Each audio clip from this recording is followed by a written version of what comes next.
Dalam seminggu dua ini, ibu bapa akan mendapat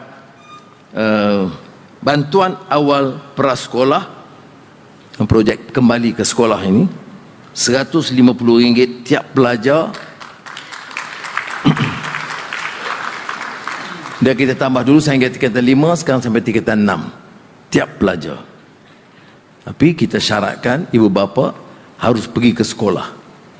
Sebab kadang-kadang ibu bapa nak kena pastikan wang itu dibelanja untuk anak, dan keduanya dia kena dengar daripada guru masalah anak dia.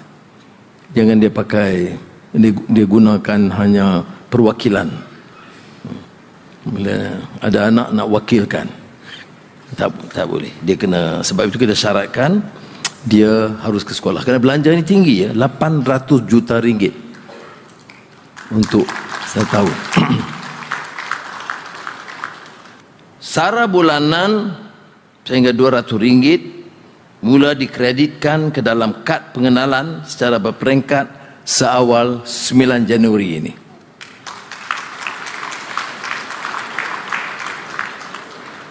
Bayaran STR fasa 1 sehingga RM500 akan dikreditkan bermula 20 Januari ini.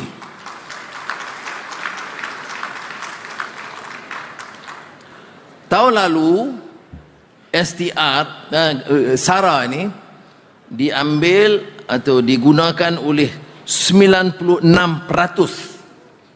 rakyat, yang mencecah hampir RM2.1 bilion.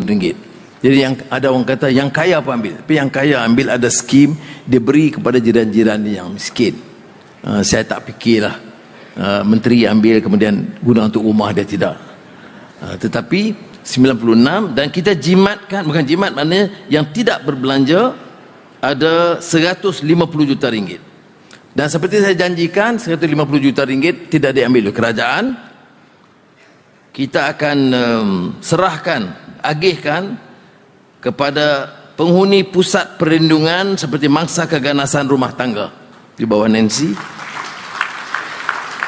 pelajar OKU dan keperluan khas bawah Fadlina,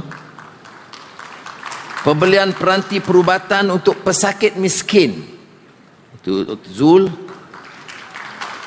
dan atas rayuan pagi tadi oleh Saudara Zamri, Menteri KPT, dia minta bagi kepada bank makanan dapur siswa sebanyak RM15 juta. Baik, Sara tahun ini untuk semua rakyat yang RM100 ni, kepada 22 juta rakyat Malaysia 18 tahun ke atas, kita kreditkan pada 9 Februari 2026. Ini dengan maksud persiapan Ramadan Karim, kullu antum wa antum, kullu am wa antum bi khair, dan juga untuk sambutan tahun baru Cina.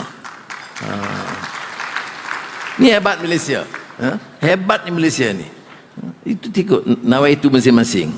Kita ambil untuk imarah Ramadan, atau beluk ambil untuk imarah tahun baru Cina.